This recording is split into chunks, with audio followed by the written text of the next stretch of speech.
오늘 우리에게 주시는 하나님의 말씀은 베드로후서 1장 5절에서 11절까지의 말씀입니다. 이제 제가 하나님의 말씀을 봉독하겠습니다. 그러므로 너희가 더욱 힘써 너희 믿음의 덕을, 덕의 지식을, 지식의 절제를, 절제의 인내를, 인내의 경건을, 경건의 형제 우애를, 형제 우애의 사랑을 더하라. 이런 것이 너희에게 있어 흡족한즉 너희로 우리 주 예수 그리스도를 알기에 게으르지 않고 열매 없는 자가 되지 않게 하려니와, 이런 것이 없는 자는 맹인이라 멀리 보지 못하고 그의 옛 죄가 깨끗하게 된 것을 잊었느니라. 그러므로 형제들아, 더욱 힘써 너희 부르심과 택하심을 굳게 하라. 너희가 이것을 행한즉 언제든지 실족하지 아니하리라.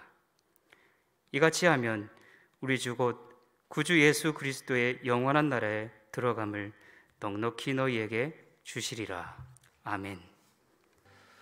네, 요즘 주일이 참 즐겁고 감사합니다. 왜냐하면 우리 성도님들이 대면 예배에 많이 나오시고 또 오랜만에 얼굴도 반갑게 뵙고 함께 예배 드릴 수 있어서 얼마나 감사한지 모르겠습니다.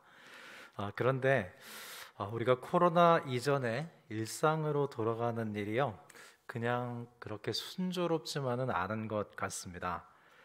지난 2년간의 코로나 팬데믹 기간은요, 마치 캄캄한 터널 안에 들어간 시간과도 같았다면 지금은요, 갑자기 터널 밖으로 나온 것과 같은 시간입니다.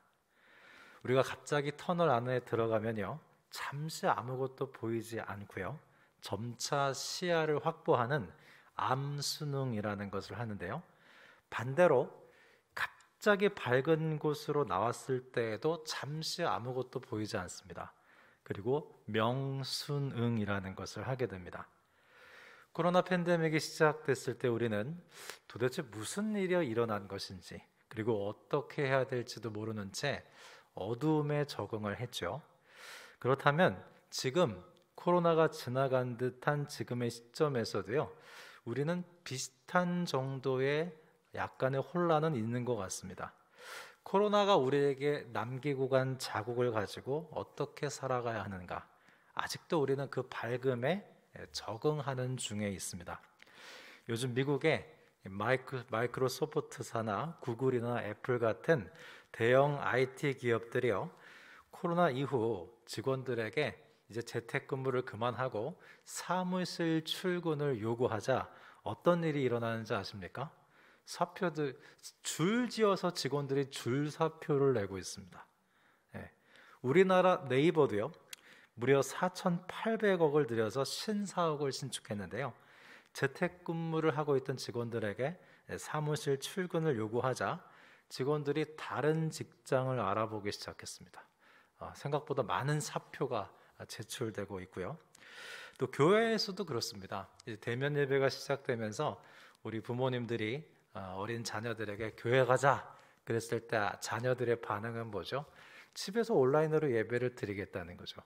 그래서 우리 성도님들과 어린 자녀들 사이에 약간의 갈등이 있다는 것을 전해 듣고 있는데요, 지금 우리 모두가요, 코로나라는 터널 밖으로 나와서요, 좀 눈이 부신 거예요. 그리고 적응하는 도중인 것입니다. 그러면 우리는 이 코로나 팬데믹 이후에 어떤 형태의 영성 생활을 해나갈 수 있을까요? 지금 2시에 저랑 유튜브로 실시간 대담을 하기로 했는데요, 미리 질문을 조금 받아보니까 그런 질문이 대단히 많았어요. 이제 코로나 이후 우리는 어떻게 교회 생활을 할 수 있냐는 거죠. 그래서 아예 제가 오늘 설교 초두에 좀 포함을 시켰습니다. 누가복음 10장에 보면 예수님께서 어느 마을에 들어가시자 그 마을에 살고 있는 마르다라는 여인이 지나가던 예수님을 집으로 초대합니다. 잠깐 쉬어가시고 식사도 하시라고 초대를 했어요. 그런데 이 마르다가 예수님을 대접하기 위해서 분주하게 일하는 동안 동생 마리아는 예수님의 발치에 앉아서 예수님의 말씀에 경청하죠.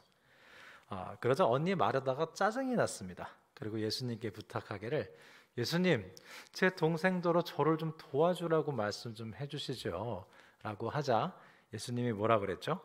마르다야, 너는 많은 일로 근심하지 말라.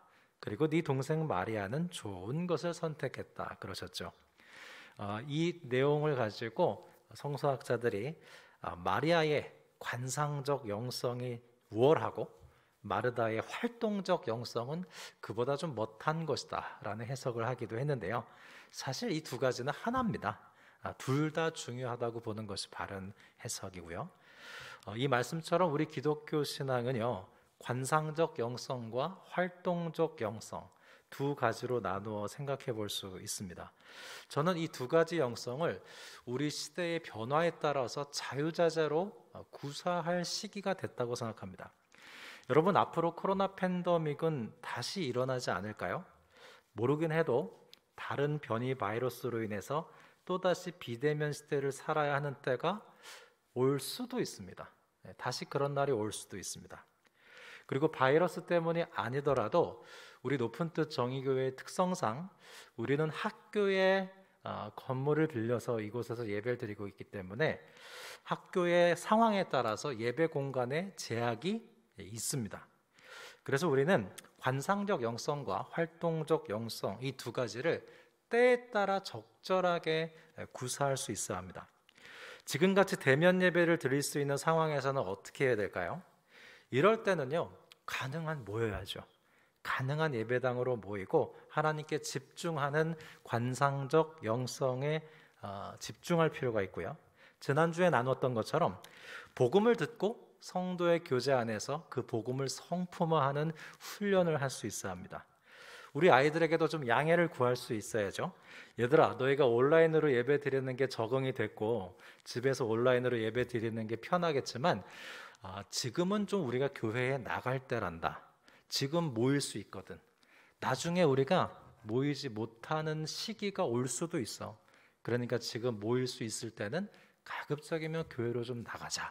이렇게 설득도 해보시기 바랍니다. 우리 작년 성도님들도 지금 모일 수 있는 시기는요, 쉬시기보다는 좀 섬기기도 하시고 봉사도 해보실 수 있기 바라요. 왜냐하면 우리가 또 비대면의 시기가 오면 섬길 수 없거든요. 그래서 우리는 때마다 그의 적실한 영성을 구사할 줄 아는 민첩성과 다양성을 누릴 줄 알아야 된다고 생각합니다. 그러면 앞으로 바이러스 전염도가 높아진다거나 학교에서 공사를 해서 또다시 비대면 예배를 드리게 된다면 어떻게 해야 될까요? 그럴 때는 관상적 영성이 아니라 활동적 영성, 선교적 영성을 가지고 신앙생활을 해야죠. 교회에 모여서 복음을 성품화한 우리 자신의 모습을 가지고 세상에 나가서 빛과 소금의 역할을 한번 해보는 겁니다. 여러분 머릿속에 바닷가의 파도를 한번 떠올려 보시기 바랍니다. 바다에 가보면 이제 여름이 다가오죠. 파도가 해변으로 밀려오기도 하고 바닷가로 다시 한번 흘러나가기도 하죠.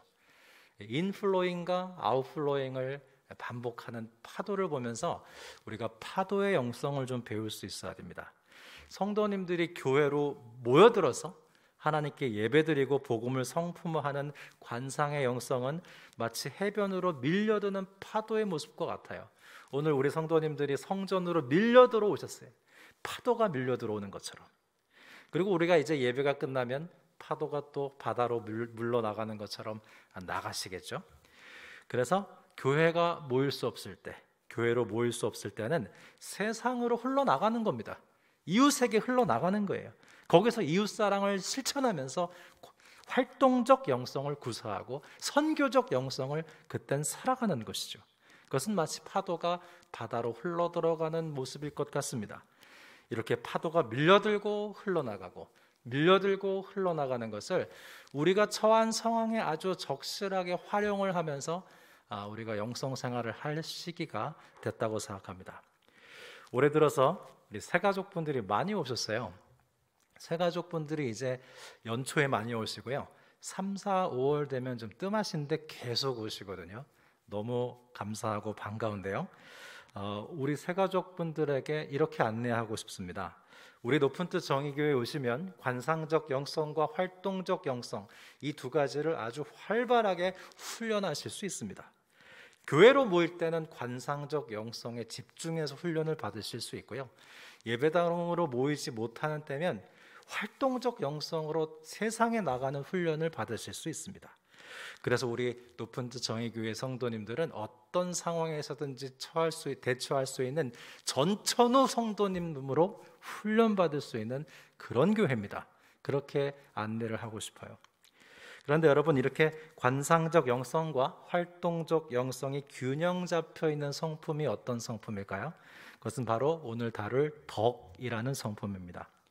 베드로후서 1장 5절에서 6절과 11절 말씀을 읽어드리겠습니다. 그러므로 너희가 더욱 힘써 너희 믿음의 덕을, 덕의 지식을, 지식의 절제를, 절제의 인내를, 인내의 경건을, 경건의 형제 우애를, 형제 우애의 사랑을 더하라. 이같이 하면 우리 주 곧 구주 예수 그리스도의 영원한 나라에 들어감을 넉넉히 너희에게 주시리라 그랬습니다. 우리는 지난주에 예수님을 닮은 신성한 성품 중 첫 번째 믿음에 대해서 보았죠. 믿음이란 어떤 성품이었습니까? 믿음은 8가지 신성한 성품이 자랄 수 있는 기초인 하나님과의 관계라고 했습니다. 그리고 이 믿음은 날마다 화초를 키우는 것처럼 하나님께 대한 신뢰를 계속 키워가는 거예요. 믿음은 고집이나 어떤 신념이 아닙니다. 그건 계속 살아 움직이는 거예요. 계속 키워나가는 것입니다. 그리고 우리는 때때로 아브라함이 그랬던 것처럼 하나님을 신뢰하다가 의심하다가 이렇게 그러면서 믿음을 키워나가는 거예요. 한결같이 신뢰만 할 수는 없습니다. 때때로는 우리가 하나님을 좀 의심할 때도 있죠. 그러나 의심도 믿음의 일부라고 그랬어요. 의심하면서 믿음을 더 굳세게 해나갈 수 있다고 했습니다. 특별히 교회 공동체로 모여서 예배, 말씀, 기도로 하나님께 주의를 집중하면서 어텐션하면서 우리는 믿음이라는 성품에 참여할 수 있다고 했죠. 지금 이 순간에도 우리는 예배드리면서 함께 믿음에 참여하고 있는 겁니다. 오늘 두 번째 성품은 덕인데요. 신성한 성품의 특징은 8가지가 각각 따로따로 독창을 하는 것이 아니라 함께 코러스를 넣으면서 합창하는 것이라고 그랬죠. 즉 믿음에 덕이라는 성품으로 화음을 넣으라는 겁니다. 그러면 덕이란 어떤 성품일까요? 첫 번째로 덕은 우리의 믿음이 살아있게 하고 능동적이고 적극적이게 하는 거예요. 힘이 넘치게 하고 우리 믿음이 활기차게 하는 것이 덕입니다. 만일 우리의 믿음이 형식적이고 무기력하고 권태에 빠져 있다면 덕을 더하지 않았기 때문입니다. 어떤 신학교 교실에서 실제로 있었던 일인데요. 어떤 신학생이 예습을 열심히 했어요. 책도 열심히 읽었습니다. 그리고 그날 수업 시간에 충실히 교수님의 설명을 들었는데 이해가 되지 않았어요. 교수님께 손을 들고 질문을 했습니다. 교수님, 이 이론이 도저히 이해가 되지 않습니다. 설명을 들어도 모르겠고 책을 읽어도 모르겠습니다. 그러자 교수님이 잠깐 생각하시다가 창밖을 내다보면서 자네 지금 저기 지나가는 리어커를 끌고 가는 사람을 가서 도와주고 오게나. 가서 저 사람 뒤에서 힘껏 저 무거운 수레를 밀어주고 오게나. 그러면 이해가 될 걸세 라고 답했습니다. 저는 지난주 수요일에 우리 정의 만나팀과 함께 반찬 배달 봉사를 나갔다 왔습니다. 매주 수요일마다 우리 좀 어려우신 가정에 반찬을 좀 드리고 식사를 좀 잘 하실 수 있도록 반찬 배달 봉사가 있는데요. 제가 맨날 출발할 때 기도만 해드리다가 같이 가보고 싶었어요. 같이 반찬 배달 봉사를 가봤습니다. 교회 근처를 다니면서 여러 다양한 분들을 만났는데요. 반지하에서 햇빛도 들지 않는 곳에서 사시는 어르신도 계셨어요. 그리고 또 어떤 어르신은 빌라 5층에 사셨는데요. 무릎 관절이 너무 아프셔가지고 1층 지상에 내려와서 산책을 못 하시는 거예요. 그냥 그 5층에 계속 머물러 계시는 분이었습니다. 또 어떤 분은 허리가 아파서 잘 걷질 못하시는 권사님이셨는데 교회를 가지 못하셨어요. 걷질 못하셔서 강아지를 한 마리 키우시면서 외로움을 달래고 계셨는데 반찬 봉사해드리고 권사님이시라고 해서 기도를 해드렸더니요, 너무 감사해하시면서 눈물을 글썽이셨습니다. 또 어떤 어르신은 교회에 좀 상처가 있으신 분이셨는데요. 제가 목사라는 것을 알고 나 등록 안 한다고 그러시더라고요. 그래서 등록하지 마시라고 그냥 반찬만 맛있게 드시라고 그러고 왔습니다. 그렇게 1시간 정도 반찬을 배달하면서 쌍문동 일대를 돌아다니고 왔는데요. 동네가 새롭게 보이는 거예요.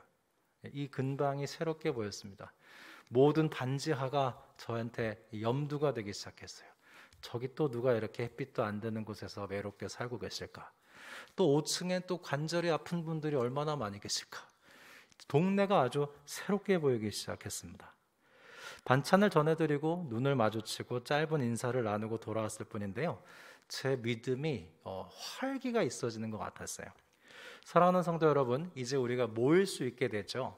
주차 봉사라든가 반찬 봉사라든가 교사라든가 할 수 있는 가벼운 봉사나 섬김을 한번 해보십시오. 여러분의 믿음에요, 활력이 생길 겁니다. 그게 바로 믿음의 덕을 더하는 거예요. 두 번째로, 덕은 헬라어로 아레테라고 하는데요. 직역하면 윤리적 탁월성입니다. 여러분, 윤리라는 게 뭐죠? 나 혼자 방에 들어가서 윤리적으로 살진 않죠. 윤리는 나 자신을 위한 것이 아니라 타인을 위한 것입니다. 관계성 속에서 남을 위한 것이 윤리예요. 우리는 다른 사람에게 용기를 주고 그를 세워주고 그를 격려할 때 윤리적으로 탁월해집니다. 매주 수요일 오전마다 지금 고린도전서 강의 말씀이 나눠지고 있는데, 이 고린도 교인들을 보면요, 은사가 많았어요. 이 사람들은 방언도 하고 예언도 하고 병도 고치고, 고린도 성도님들은 아주 뛰어난 은사들이 하나씩 있었습니다. 그런데요, 단 하나가 없는 게 있었어요. 그게 뭐냐면 덕입니다. 서로 고린도 교회 사람들은 자기 은사가 더 탁월하다고 경쟁하고 싸웠어요. 그래서 여러분, 교회는요, 옳고 그름을 따지고 누가 잘했고 누가 뭘 못했냐, 잘잘못을 따지면서 견고해지는 것이 아닙니다. 교회는요, 덕으로 세워지는 거예요. 교회는 덕이 있으면 세워집니다. 고린도전서 8장 1절에 지식은 교만하게 하며 사랑은 덕을 세우나니 그랬는데요. 덕이란 사랑에 의해서 촉발되고요, 격려를 통해 상대방을 세워주는 선한 능력입니다. 덕이 있는 분들이 장로, 권사, 안수집사, 순장 등등 여러 직분자가 되신다면 교회는 견고해질 겁니다. 그러면 만일 믿음의 덕을 더하지 못하면 어떻게 될까요? 그 믿음은요, 방향을 잃어버려요. 그리고 힘을 잃게 됩니다. 오늘날 한국교회의 문제점 중 하나는요, 예수님을 예배하고 찬양하고 흠숭하는 거, 경배하는 거 너무 잘해요. 이건 우리가 비대면 시대에도 온라인으로 할 수 있었습니다. 예수님을 그냥 경배하는 거예요. 높이는 거예요. 아주 중요합니다. 이것을 위로부터의 기독론이라고 해요. 근데 이것만 하면요, 예수님이 좀 멉니다. 여기에 하나 더 해야 될 게 있는데, 그게 뭐냐면 예수님을 닮고 예수님을 따라가야 돼요. 이건 아래로부터의 기독론이라고 그래요. 위로부터의 기독론으로 치우쳐 있을 때는 믿음이 좀 관념적이 돼요. 주님을 높인 건 좋은데 주님이 너무 멀어요. 주님을 닮아가고 주님을 따라가는 아래로부터의 기독론도 절실히 필요합니다. 그래서 마가복음을 보면요, 제자들이 언제 믿음이 생기냐면요, 가만히 있을 때 믿음이 생기지 않아요. 예수님을 따라 길을 갈 때 믿음이 생깁니다. 마가복음의 여정이 갈릴리에서 예루살렘으로 가는데요, 제자들 믿음 없었어요. 믿음 약했습니다. 그런데 예수님을 따라가면서 그들은 믿음이 점점 성장했어요. 우리가 그렇게 예수님을 닮고 예수님을 따를 때 비로소 믿음의 덕이 더해지는 것입니다. 또한 믿음의 덕을 더하지 않으면요, 떠는 믿음을 갖게 돼요. 떠는 믿음이 뭔지 아세요, 여러분? 야고보 사도가 야고보서 2장 19절에서 이렇게 말했습니다. 내가 하나님은 한 분이신 줄 믿느냐? 잘 아는도다. 귀신들도 믿고 떠느니라 그랬어요. 예수님을 믿긴 믿는데요, 좀 무서워서 믿을 때가 있어요. 벌 받을까 봐. 주일 성수를 좀 안 하고 헌금을 좀 안 하면, 봉사를 하지 못하면 뭔가 좀 꾀림직하고 복을 받지 못할 것 같고, 그래서 조금 두렵고 무서워하면서 떠는 믿음입니다. 귀신들도 믿고 떠느니라 그랬는데요, 귀신들은 하나님을 믿어요. 하나님을 알아요. 그런데 순종은 안 해요. 우리가 하나님을 믿되 하나님의 말씀에 순종이 없으면요, 믿긴 믿지만 떨면서 믿게 됩니다. 왜냐하면 하나님께 순종한 게 없거든요. 혼날까 봐 무섭잖아요. 그러니까 떠는 믿음이 된다는 거죠. 그게 바로 덕이 더해지지 않은 믿음이에요. 여러분, 믿고 순종하면요, 그 믿음에 능력이 생겨요. 힘이 생깁니다. 내가 그 말씀대로 해봤거든요. 그 말씀에 순종했거든요. 그랬더니 어떻게 살아야 될지 알겠거든요. 아, 순종하니까 이런 힘이 있구나, 이런 기쁨이 있구나, 이런 감사가 있구나. 그렇게 믿음의 덕이 더해지면 그 힘은 아주 생동감 있게 되는 것입니다. 우리는 믿음에 대해서 좀 헬라적으로 사고하는 경향이 있는데요, 이 그리스인들, 헬라인들은 믿음을 이렇게 생각했습니다. 머리로 남의 말에 동의하는 거. 예를 들면 오래된 중고차를 보여주면서 이 차가 좀 오래됐지만 그래도 성능 좋고 안전합니다, 이렇게 설명을 했을 때 그렇군요, 좀 오래됐지만 성능도 좋고 안전하다고요? 네, 그래요, 알겠습니다. 이게 헬라식 믿음이에요. 반면 히브리인들이 생각하는 믿음은 달랐습니다. 히브리인들은요, 남의 말에 머리로 동의할 뿐만 아니라 행동까지 가야 믿음이라고 생각했어요. 오래된 낡은 중고차를 보여주면서 이 차가 이래봬도 성능도 좋고 안전합니다 라고 하면은 히브리인들은요, 그 차를 타고 서울에서 부산까지 갔다 온 다음에 진짜 타보니까 성능도 좋고 안전하네요, 이게 히브리인들이 사고하는 믿음입니다. 히브리인이었던 사도 바울이 갈라디아서에서 의인은 믿음으로 말미암아 구원을 받느니라 그랬죠. 그가 말하는 믿음에는 행함이 포함되어 있는 거예요. 머리로만 믿고 동의한다는 뜻이 아닙니다. 만일 우리가 믿음에 덕을 더하지 않으면요, 실천이 결여되고 머리로만 아는 믿음, 그래서 힘이 없는 믿음을 갖게 돼요. 그러면 우리는 어떻게 믿음의 덕을 더할 수 있을까요? 믿음의 덕을 붙이는 접착제는요, 사랑입니다. 성경에서 가장 감동 깊은 장면 중 하나는 요셉이 자신을 판 형들을 용서하는 장면인데요. 그런데 공교롭게도 그 방아쇠 역할을 하는 사람이 요셉을 애굽에 팔아넘기는 데 일조했던, 가장 큰 활약을 했던 유다였어요. 요셉이 애굽의 총리가 된 후에 애굽 전역에 기근이 닥쳤습니다. 그러자 그 일대 모든 크고 작은 나라들에서 식량을 사기 위해서 애굽으로 몰려와요.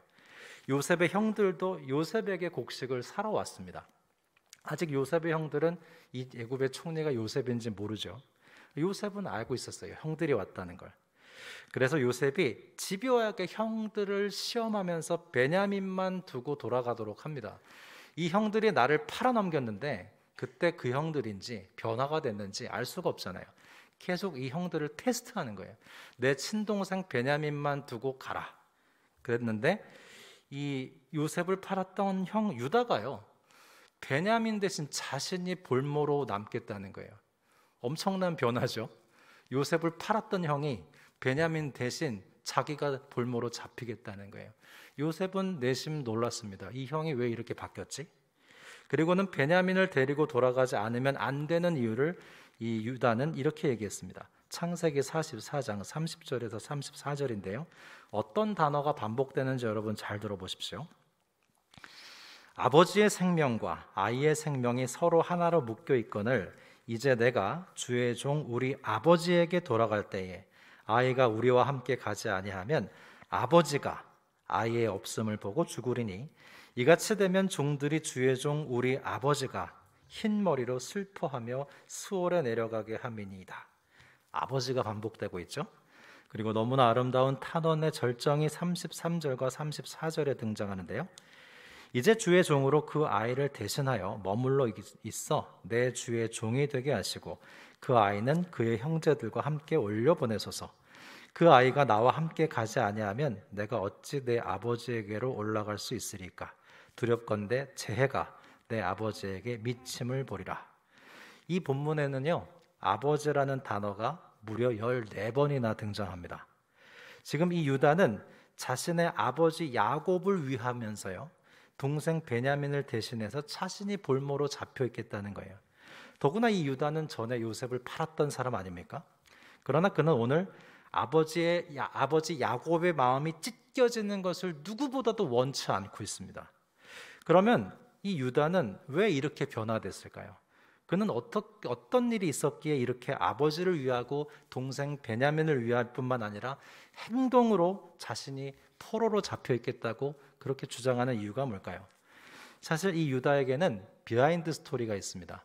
창세기 37장부터 계속 이 요셉의 이야기가 진행되지만 갑자기 38장에 생뚱맞게 유다의 이야기가 나와요. 왜 나오냐면 이렇습니다. 유다에겐 엘, 오난, 셀라 세 아들이 있었는데요. 그중 엘과 오난 두 아들이 죽어요. 그러니까 이 유다는 자식 둘을 잃은 아버지인 겁니다. 유다의 맏아들 엘은 하나님 보시기에 악한 인물이라서 하나님이 쳐 죽이셨어요.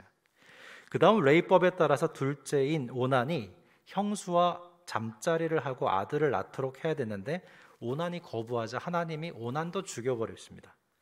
그렇게 그 자신이 두 아들을 잃어본 아버지였기 때문에 아들 요셉을 이미 잃은 아버지 야곱이 베냐민도 잃어버리면 큰일 난다는 거예요. 아버지가 죽을까 봐 두렵다는 거죠. 자신이 아들을 잃은 아버지였기에 아버지를 잃을 아버지를 보호하는 겁니다. 이와 같은 형 유다의 아버지 사랑하는 마음과 행동이 통합된 덕스러운 모습에 요셉이 감동돼서 자신이 요셉이라고 밝힌 거예요. 요셉이 먼저 자신이 누구라고 자발적으로 밝힌 게 아닙니다. 여러분 참 인상 깊은 장면이죠. 형제가 형제를 팔았습니다. 둘이 서로 화해할 길이 보이지 않았어요. 그런데 그 키가 어떤 것이 그 화해의 문을 열었죠? 아버지를 사랑하는 효심이 형제들로 하여금 화해하도록 만든 것입니다. 이 감동 깊은 유다의 이야기는요, 이스라엘 역사의 면면이 흐르게 되는데요. 여러분 그 현장에 있었던 막내 베냐민의 마음은 어땠을까요? 자신의 의붓형 유다가 자기를 위해서 포로로 잡혀 있겠다고 했을 때 이 베냐민은 그 의붓형 유다에게 깊은 고마움을 느낍니다. 후일에 이 베냐민이 계속 이 유다 지파에 충성을 하고 협력을 해요. 이스라엘 역사에서 베냐민 지파는 유다 지파에 항상 충성을 다했습니다. 베냐민 지파 요나단은 유다 지파인 다윗을 자기 몸처럼 사랑하죠. 그리고 이스라엘이 남북으로 나눠졌을 때 오직 베냐민 지파만 유다 지파와 함께 합니다. 그래서 나머지 지파들이 북이스라엘을 만들었을 때 베냐민 지파가 유다 지파와 함께 남유다를 만들죠. 신약 성경으로 넘어와서 베냐민 지파의 사도 바울은 유다 지파이신 예수 그리스도에게 목숨을 바쳐 충성을 합니다. 신구약을 통틀어서 베냐민 지파는 이처럼 유다 지파에게 그때 형이 나를 위해서 대신 잡혀 있겠다고 했던 이후로 베냐민 지파는 유다 지파에게 이렇게 충성을 다해요. 이처럼 이스라엘이라는 나라는 사랑으로 서로를 세워주는 덕으로 굳건히 세워진 나라였습니다. 오늘은 어버이날인데요. 여러분 어버이의 사랑의 가장 큰 특징이 무엇이죠? 덕스러움이에요. 덕스러움. 그 어떤 부모도 자녀를 생각과 말로만 사랑하는 부모는 없습니다. 반드시 행동이 수반되죠. 특별히 부모님들의 자녀들을 향한 사랑은 내리사랑이에요. 내리사랑의 특징이 뭔지 아십니까? 장점은 오래 기억하고 단점은 빨리 잊어버리는 거예요. 우리 아이가 잘한 거는 평생 기억해요. 잘못한 건 당장 잃어버려요. 그래서 또 기회를 주는 거예요. 여러분 지금 우리가 어떻게 이런 모습으로 지금 여기 있을 수 있게 됐습니까? 내리사랑 때문이에요. 내 장점만 기억하고 내 잘못한 것은 기억하지 않는 부모의 사랑이 지금 우리의 모습을 만든 것입니다. 하나님께서는 그 부모님들의 덕스러운 사랑의 코러스와 화음으로 자녀된 우리의 인생을 아름답게 완성시키십니다.